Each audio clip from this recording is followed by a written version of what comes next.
Welcome to the Alchemy of Transformation podcast. I'm Anouk, a transformational coach, multidisciplinary artist, speaker, and teacher. And I'm Elijah, a multidimensional coach, a transformational artist, speaker, and teacher. We are two source workers deeply connected with our cosmic origins.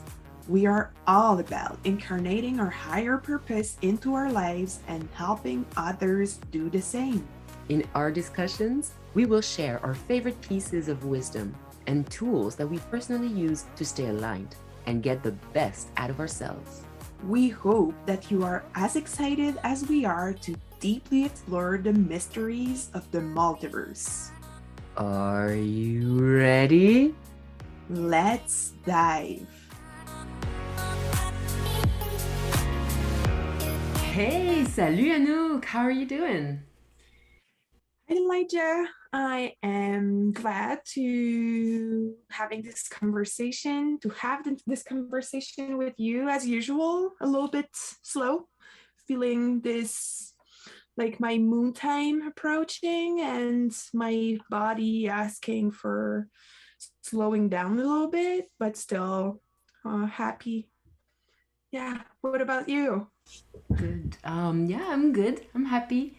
In a good balance, feeling clear and happy to be blossoming in my beautiful projects.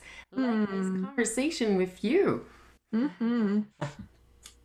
Today we decided to talk about our cosmic, or we could also say our spiritual origin. Mm-hmm. Yeah, it feels like a huge topic, and yeah, a huge topic that is like unseizable from our human experience. Right. Yeah, totally. It's being human with our senses and our physicality. We describe certain phenomenons as spiritual or perhaps cosmic, but our capacity to really grasp it is so limited. So us exploring this idea is only limited with the information we can actually access. Totally.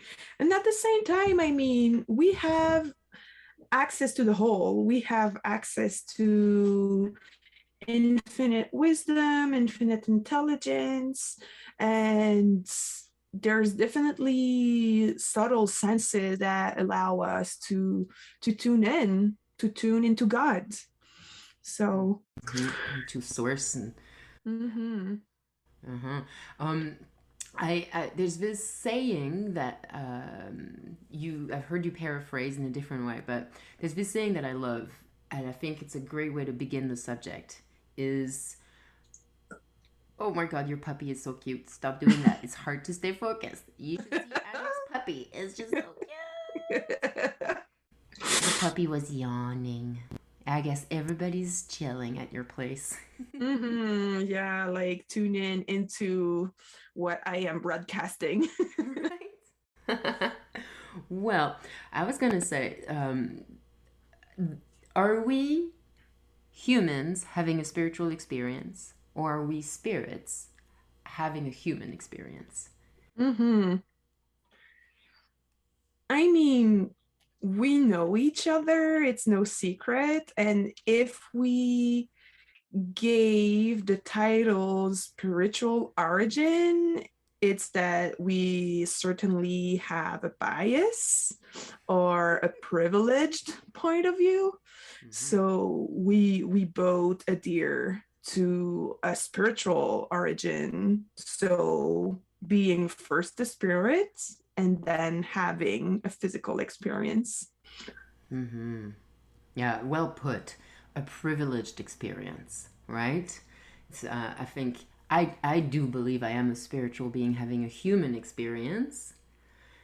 But if I had been struggling with hunger and shelter all my life, would it be that easy for me to have that point of view? I just wanted to highlight, you said we have a privileged point of view, and I am so clueless about all the privileges that I've had that allow me to have these questions that I can ask regularly. Where do I come from? Who am I?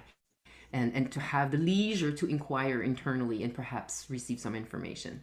But so yeah, it is a very privileged point of view, and it's all relative, all relative. So everything that I'm gonna say, and I think that what you're gonna say, Anouk, is just an expression of our experience that is always in exploration, always asking more questions to go deeper. So I am a Yeah. spirit having a human experience and the whole vision of life. It took me years to really be like, admit it to myself. It is okay for me to experience my life as a spirit going through a human experience, even if others don't have that perspective. Totally. Sorry, I'm a little bit um déconcentré. What's the word? Distracted by your. Distracted, thank you, by my dog moving around. Um, yeah. Uh-huh. So is your dog a spiritual being having a dog experience? I do think so. I mean, in my perspective, we all come from source. We all are different expressions of source. And the point of being where we are, doing what we do, thinking what we think, is that we are a unique expression of source. And and in that uniqueness, we allow the universe to expand. So we are basically adventurous souls who came to help God or source understand more of itself. Beautiful. It reminds me of when I was doing my yoga teacher training. I was doing a lot of yoga, and I was in this really high internal place. And I remember looking at flowers like being an extension of the universe that had created an antenna for itself to capture itself, to feel itself, to know itself. If it didn't create that form of the flower, it wouldn't experience itself the way a flower can receive the information.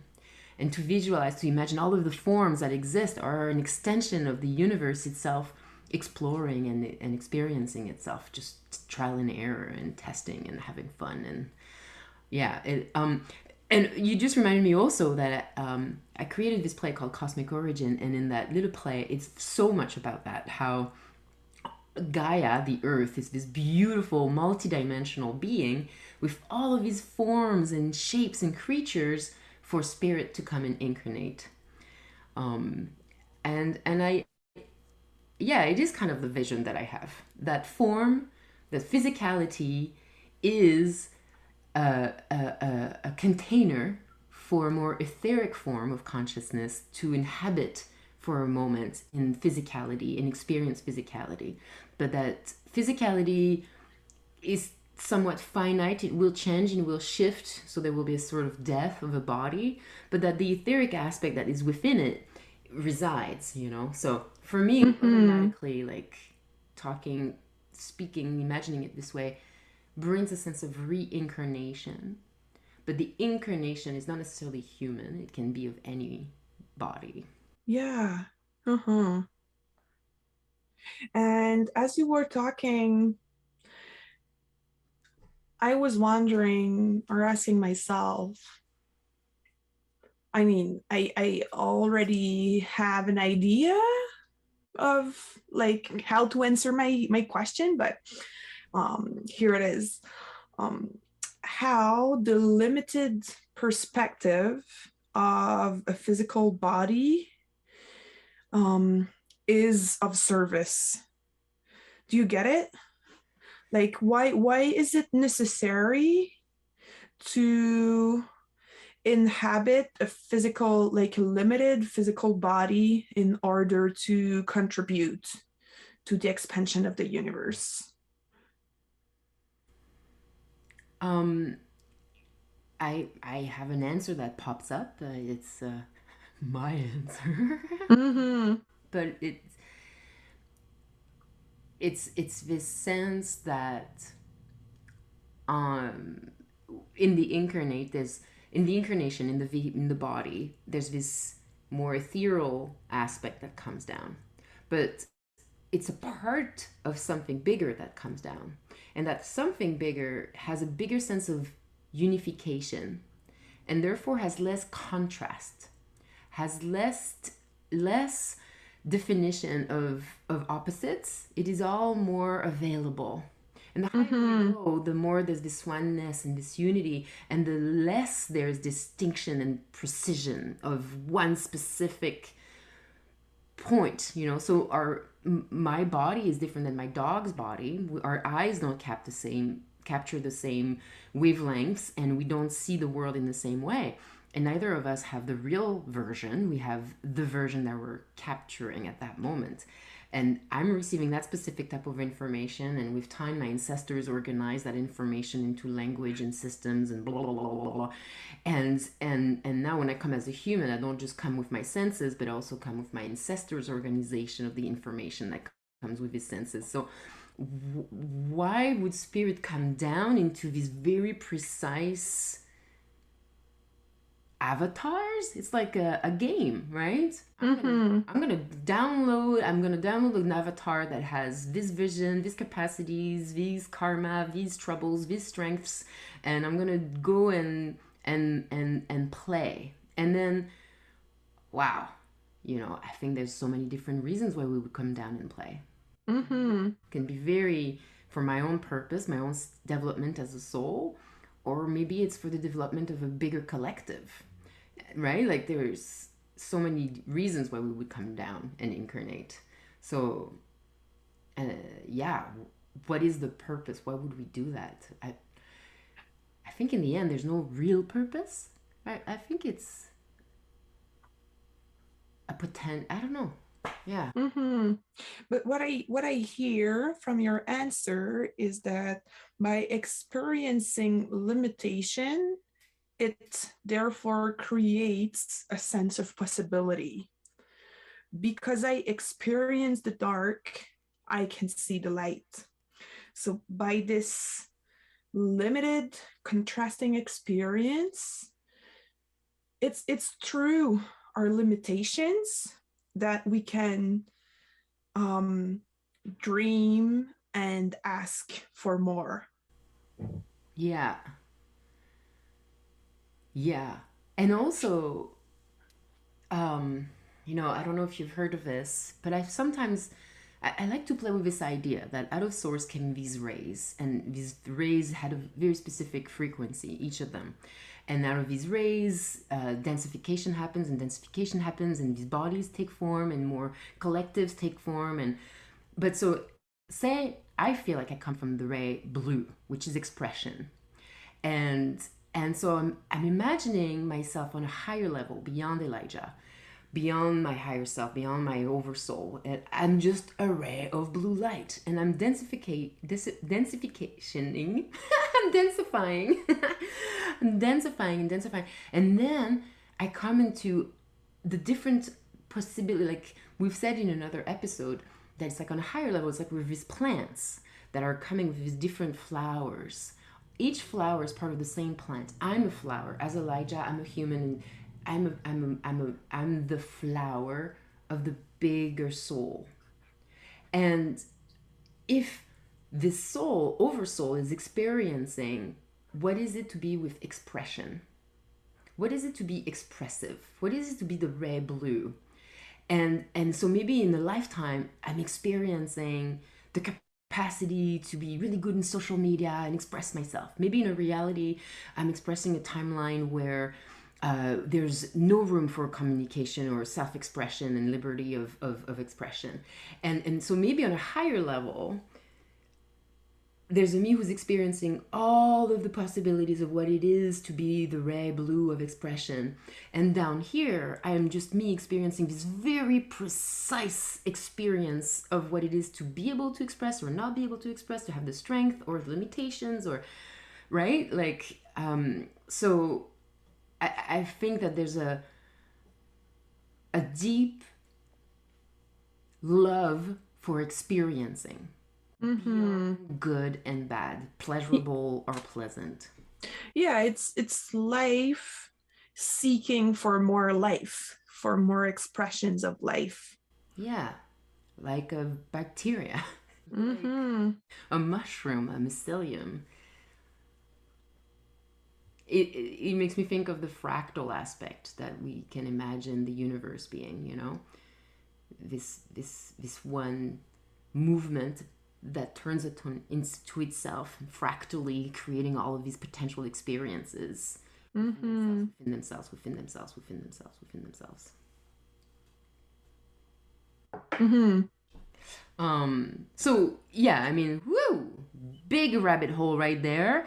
Uh-huh. Back to Earth, 1212. uh, well, So, our cosmic origins, our spiritual origins, how does it work? Like, what's the mechanic of it?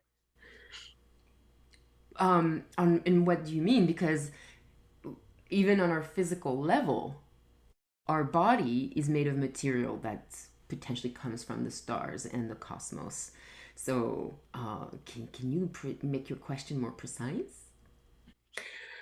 We kind of arrive to the conclusion that we are first spirit and then matter, and that we are involved in a whole cycle of reincarnations, and that the purpose of it is to have a variety of experiences and contribute to the expansion of the universe of God or of source. But how does it work, like in a practical level? I have no idea. Mm-hmm. I mean, because practical automatically brings me to logical. And our Mm-hmm. logic has taught us a Newtonian science that everything is separate, disconnected, a cog in a machine, and that's we're just right there. It's just really hard to make connections be between dimensions and densities and what it never approaches what consciousness is, which really, you know, whether you're in the body, whether you're just human or whether you're spirit, what we're talking about is consciousness. You're Mm-hmm. and and so we kind of have to bring quantum physics and we have to bring esoteric learnings and teachings that have been on this planet for millennia. And the more and more, I just parenthesis, the more and more we awaken, the more and more we allow ourselves to receive information from a larger source, library of information, aka the universe, the universal consciousness, the more we open to universal consciousness, the more we realize that potentially all of these esoteric teachings that have been here for millennia are actually our brothers and sisters from higher levels and you know higher up the octaves of consciousness that have trickled down that information into this density of earth for Mm-hmm. millennia as our teachers have actually been bringing cosmic information and Mm-hmm. so that's why I'm like practically that's a when you put practically in there I'm like jammed. I don't know what to say because practically to me means logical, and it's what I'm about to say is only logical if you've already familiarized yourself with these worlds, meaning our aura, the chakras, the power of intention, the power of emotion, the power of being connected to yourself on a deeper level, and finding within you those maps, finding within you those connections. If you haven't really created those things, it might not be pragmatic to explore, you know, logically or pragmatically what it means to be spiritual as a human or like our spiritual origin. Does that make any sense? Like, Not so sure. mm, well, I guess what I'm trying to say is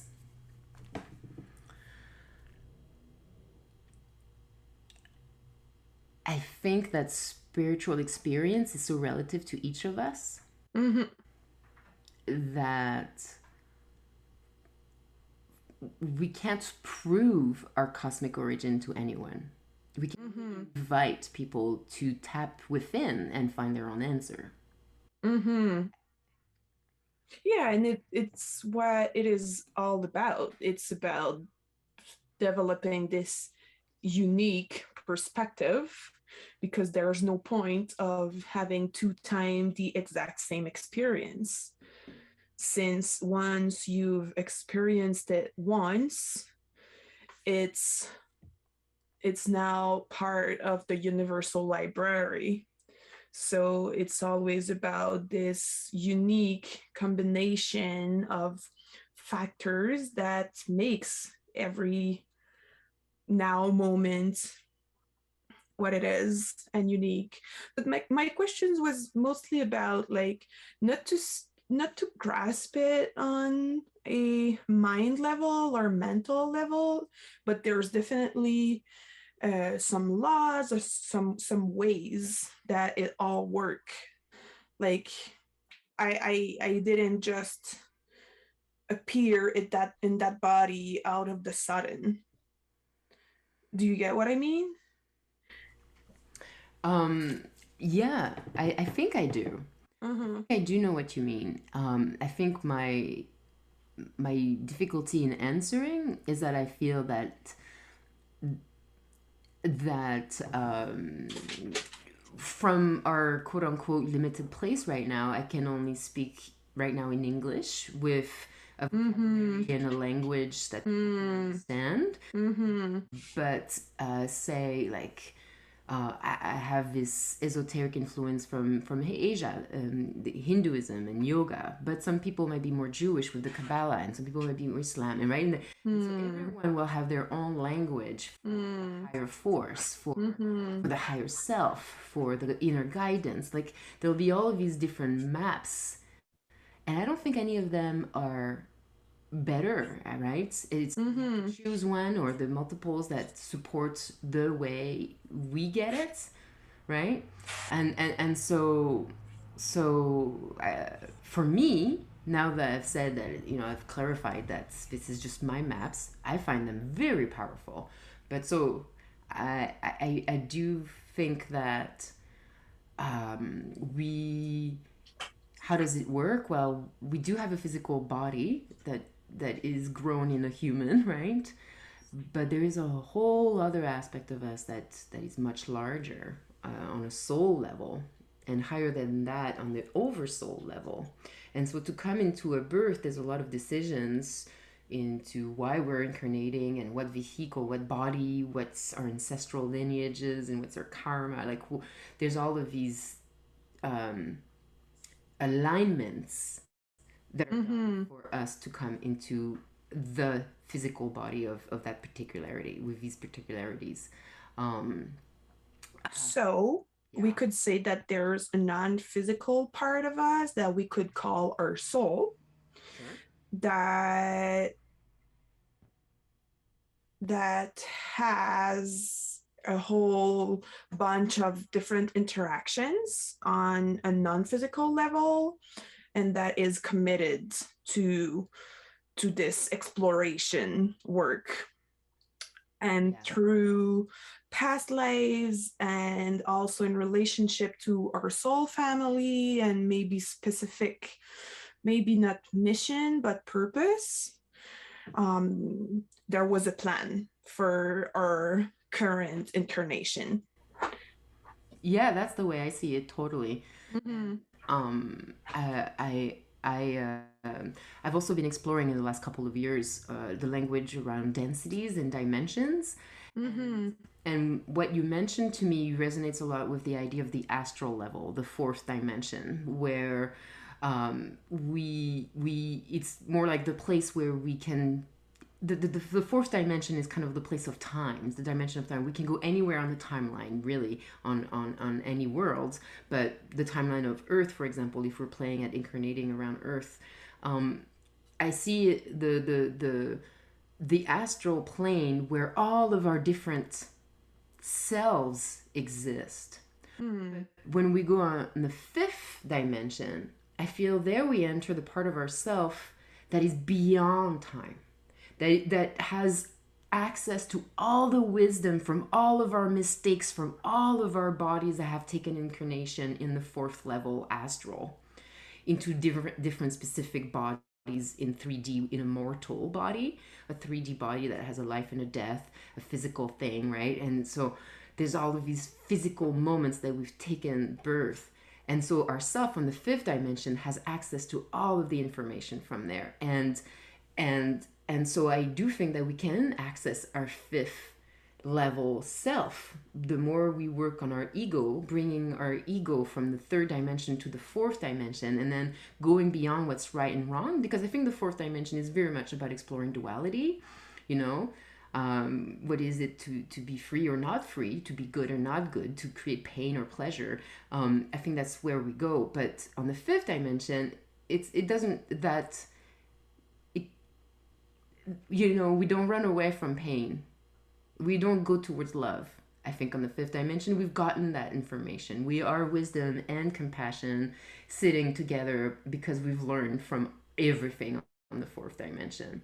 And so I think that I imagine that our soul, that our consciousness, this consciousness that evolves life after life after life after life on earth, not on earth, in a human, not a human, like that learns and learns and learns and learns, evolves, and eventually maybe is able to operate more from a fifth level, Mhm. perhaps, and then chooses to come and incarnate in the fourth or in the third with a very specific intention, Mhm. level consciousness. And so I think a lot of us on the planet Earth right now are fifth level consciousness who have the capacity to bring up the voltage of the third body, of the third dimension, the physical body, bring up the voltage and frequency of the emotional body and the astral body so that our vehicle on Earth can be an antenna for our five density consciousness. Hmm. And when we do that, our 5D consciousness can truly come to Earth, work on Earth, with less distortions. Hmm. That's kind of how I've been shown in the last couple of years. The gifts that I've received recently have shown me to create this kind of understanding. And to be honest, for a few months last year, I felt so connected to my 5D consciousness. I could see 3D programs flying. I felt like Neo in the Matrix, I could dodge the bullets of the programs of the 3D. But for whatever processes, it was a gift at that moment. I've re-densified a bit, and now my ego is a bit more three, four, three, four, three, fourth. Is it about me or is it about the other? Do I have worth or do I have not worth? I have to catch myself now. Like on the fifth level density consciousness. Sorry, I'm rambling. It's just I'm so excited to tell you about this. Like on the fifth level density, the lower aspect of our sense of self, like our worth, our safety. Do I do this or do I not do this? We don't ask ourselves those questions on the 5D. We just are. Everything's, Mhm. of course I am worthy. What is even this question? Why do you feel like a victim when I tell you the truth of what is? Like there's this sense of ego is such a different place. Ego Mhm. is not about protecting. It's in the sense that there is nothing to protect. I'm everything and nothing. Mhm. So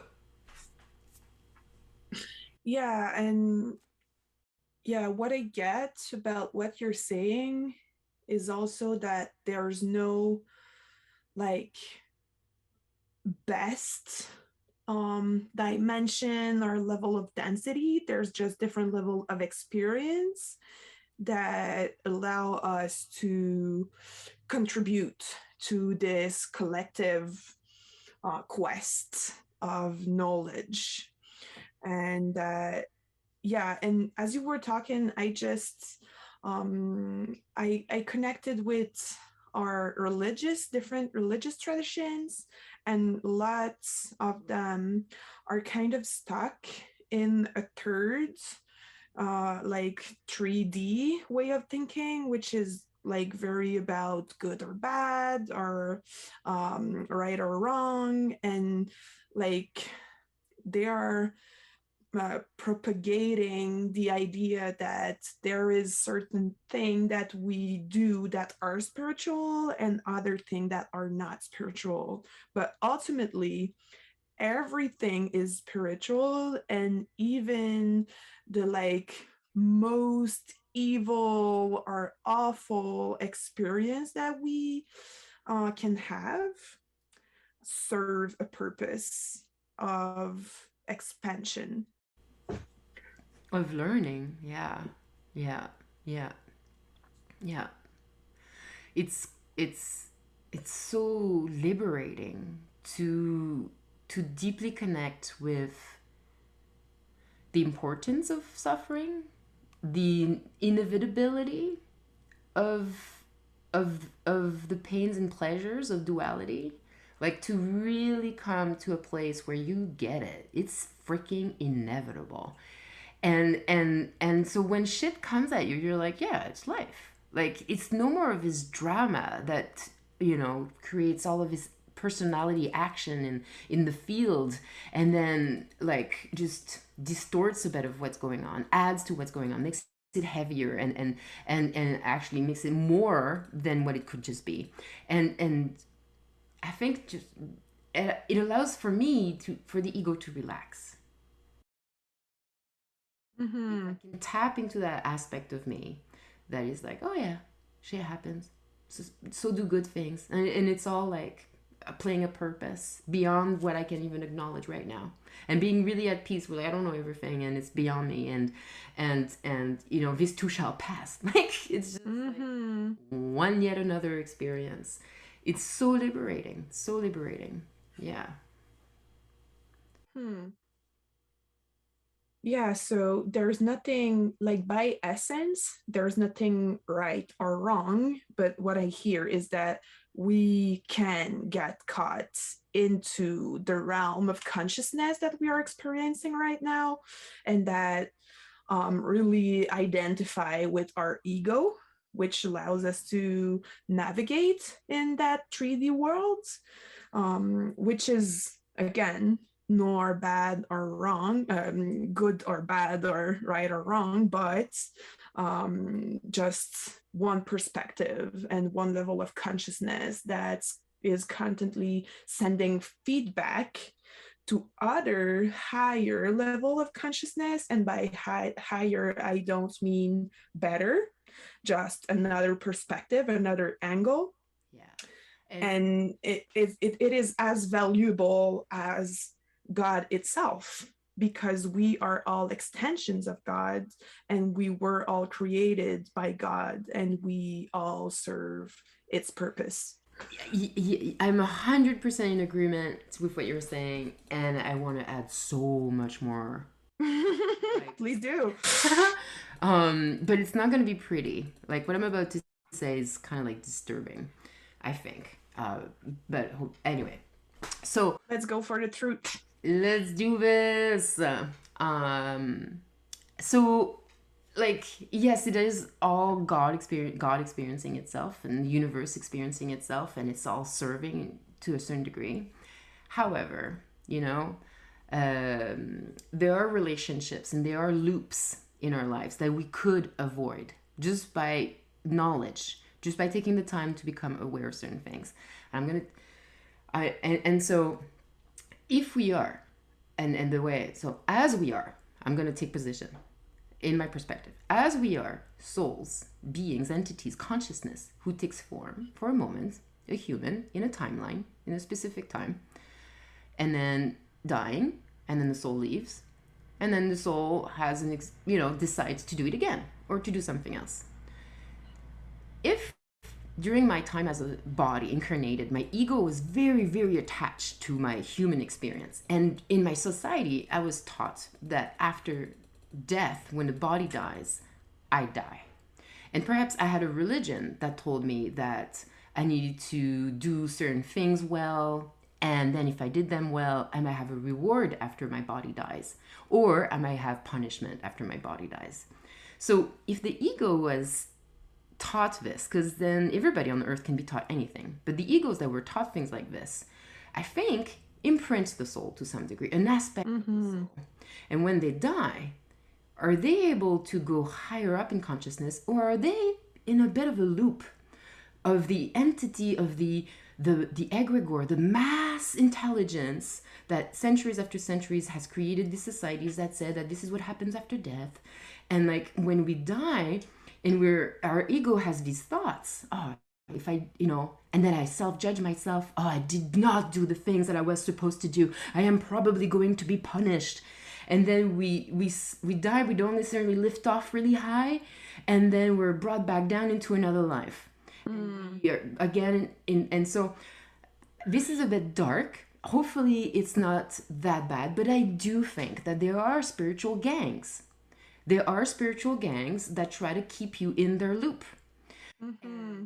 And I do think that it is important for us to really be clear about our beliefs about life after death, and to really embrace, go towards the light. To yeah, go towards the light. But what does that mean? Is go towards your profound self-love and self-knowledge, and freedom. Free yourself as much as possible of preconceived ideas that are limiting. Just take a chance, right? Like just put the roll the dice in the. I don't know how to say this, but yeah. So I do think that we need to clean up a little bit of what's going on the planet, because there's a lot of fear and anxiety and misinformation about the death process that keeps a lot of souls in a karmic, in a loop. It's almost like a factory of Mm-hmm. experiences. So is this serving God? I think it's serving God in the sense that all of these souls that are doing this, they're in learning. And at some point, they're going to choose something else. And so, is that what God wants us to do? Is to learn how to choose? I don't know. But Mm-hmm. Mm-hmm. how are Yeah. those things serving God, Anouk? Let's imagine that what I described is potentially possible. Yeah, I totally agree with all you just said. And I think what I was thinking and feeling mostly is that like the the intensity of being incarnated is a way to create more possibilities, as I said. And I think that the deeper you go. Oopsies, we're having technical difficulties. This part of the conversation was not recorded, but here we are, catching on as quickly as we can. And we're back. Je t'entends pas. Voilà, je t'entends. Yeah, sorry. As I was saying, as you were talking, I kind of felt in my body that you were referring to like karmic cycles and like loop in which we can get caught as a soul that doesn't that don't allow us to see the light, to connect with higher level of consciousness. But I kind of felt that the more intense the experience is, the more powerful is the enlightenment when it comes. Mm. So because you've been caught in the dark for so long, whenever you have this like download or connection with something different or higher, it kind of creates a memory that's way more powerful that if you had access to it right away. How do you relate to it? Um, I I I see kind of like two different things, like in the sense that life is made of expansion and contraction, and we go through cycles of being open and receiving and creating, and then being withdrawn and internally more in the dark, in like our own processes. So when we speak of that expansion and contraction, and the deeper the contraction, generally the higher the expansion, right? Like the more I went into my darkness and dealt with my inner child that was hurt, and the more I took care of it and heard it, and wow, when I expand, I feel I have access to a whole new level of energy and consciousness and self-love. That's an example. So I'm not, so I agree with that idea completely. But there's a part of me, and so I don't know. Maybe it's a worry gremlin. Maybe it's a duality place. I bet it comes from a bit of fear or disgust, or it's like, well, I don't want to be trapped in one of those loops. Like there's a Hmm. that that distinguishes that natural expansion contraction movement with being born again and again and again in the wrong area of the universe because I didn't Hmm. fucking move. Mm-hmm. And like, yeah, when I move, I'll be like, fuck yeah, finally. But was it really necessary? And like, maybe I'm actually like, I have lifetimes of trauma to now, dissolve or whatever. Um, Yeah, to clean. yeah, Uh-huh. but Yeah, I I think get it. I'll, But I'll and you compare. might, oh, sorry, but you might have some karmic memories of like losing your time, like in a relative point of view, obviously, but maybe you had that kind of experience of incarnating again and again and again and not moving forward. And now there's this part of you that's kind of ready and that learned from experience. Exactly. Like I can't help but compare it to being in a series of toxic relationships. And Mm-hmm. and when will I stop being in a toxic relationship is when I look at my toxic behavior and where am I giving my power away? Where am I putting power over? Like where to start, looking at myself. That's the one way to get out of those loops and to see like how can I be more centered or grounded or clear or empowered or honest or authentic, right? So it does like the loop I guess is there until I take my own power back and Mm-hmm. make a new choice. Yeah, which, oh, sorry, were you done? Pretty much. I was just going to conclude with, and that at the end is my own responsibility. It's not like I was born in the wrong neighborhood because I was put there. I kind of put myself there. Yeah, because what I was about to say is that there's there's different laws in this universe, and one of them is that any creature of God is sovereign. So at the end, it's a matter of choice. And sometimes maybe there's a lack of consciousness that makes us do certain choices. So, but we all can break through those cycles of separation and suffering. And and if we keep repeating them, it's that it's might have value into it. Yeah, yeah. There's still a little something. There's still a Mm-hmm. little something. Yeah. As we're having this conversation, I realize how wide, I mean, we knew, but how wide the topic we chose is, and that is definitely impossible to cover it all. Actually, opened we opened the conversation saying that definitely our perception of it is limited by our human apparatus. So yeah, and it kind of also create a nice opening for the following conversations because because it's what turn us on.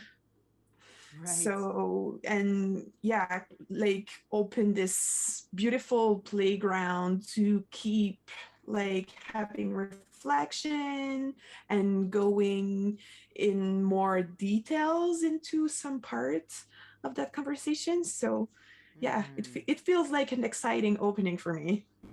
Yeah, totally. totally. It's everything's interconnected, and when we talk about something, on the journey to our loving and knowing ourselves on a deep level as a sovereign expression of God, everything's interconnected when we start exploring that. So yeah, this conversation opens so many doors. Mm-hmm. I feel like I could say so much more. I do want to plug in a book, or not necessarily a book, but somebody worth inquiring. If I want to talk about Dolores Cannon for just a second before we conclude. If people are curious and want to have more information about what it could mean, life after death, maybe it's a subject that's fairly new to you or not. I want to talk about Dolores Cannon. She was a hypnotherapist. She passed away recently. And in her hypnosis sessions, she would bring people into trances. And within that trance, there would be the usual back into other lives, reincarnation, and retrieving information. But with time, the people who would be guided to her, she managed to create a way to bring them into a really deep trance. And they would go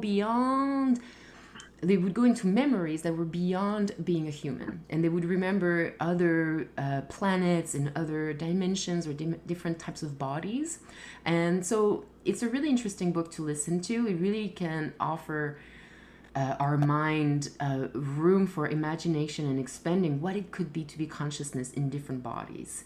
Mm-hmm. Specifically, the book that I'm referring to is the Three Waves of Volunteers and the New Earth. Yeah, we'll make sure to put the title in the description of this Exactly. episode. Yeah, and I remember that we've listened to some chapters together of that audiobook, and there was this woman talking about um, being a tree, like in past lifetimes. Like multiple 100 years old tree. Yeah, and I remember in that moment that it really helped me tap into my own karmic memory, and that like to feel the multiple and multiple lifetimes that my soul had. And I can definitely relate to be like surely a tree, but all kind of like plants and vegetables, and just this sense of carrying it all inside and having access of that wide range of consciousness and experience that go sorry, I just have the word in Spanish right now, like más allá, um like beyond Yeah. our current human experience. Yeah. I remember feeling like I've been an orchard. I remember being multiple fruit trees creating this Mm, ecosystem for all these insects and birds. And I just remember the dew in the morning and the sun rising and the seasons. Like, it's in me. mm-hmm. Fascinating. Yeah, maybe we could conclude on that note of like, we started saying that obviously our human body has its limitations, and at the same time, we have access to this infinite wisdom, and we are part of the whole, and we are the whole. Yeah. Yum. Well, next time you eat a fruit, ask yourself, have you Mm-hmm. been this fruit before? Mm-hmm. Thank you for that. I love you So guys. I love you, Anouk. Thank you I so much love for you this too. Those conversations beautiful. are so expensive. I kind of feel like we're gonna say this to the end, like at the end of every episode. So get ready, guys. We're gonna acknowledge each other and appreciate each other. And yeah, we surely hope that you appreciate us as well. Well, we certainly appreciate any moment that you've had listening to us that wow, just brought a little expansion or a little self-awareness or self-knowledge. And feel free to share with us if you have find a way to connect with us through our social medias, and let us know if you were touched, moved, or transformed, or even if you disagree. Maybe you have a different language for what we talk about, and that's also Mm-hmm. interesting to know. Yeah, because you'll hear us agree with each other often, but you'll hear us like having different point of view and meet in between them, and it is what creates expansion as well. Like this place where we can listen and observe and compare. So that's valuable as well to offer um contrasting point of views. Yeah. All right. Well, on this note, talk to you soon. Yeah. Hey, wasn't that interesting? What did you think? We certainly hope that something opened up for you and that you know and love yourself even more. We surely want to witness your insights and transformation, so please share with us what you got out of it. You'll find our social media links in the description. Stay tuned for the next alchemical conversation.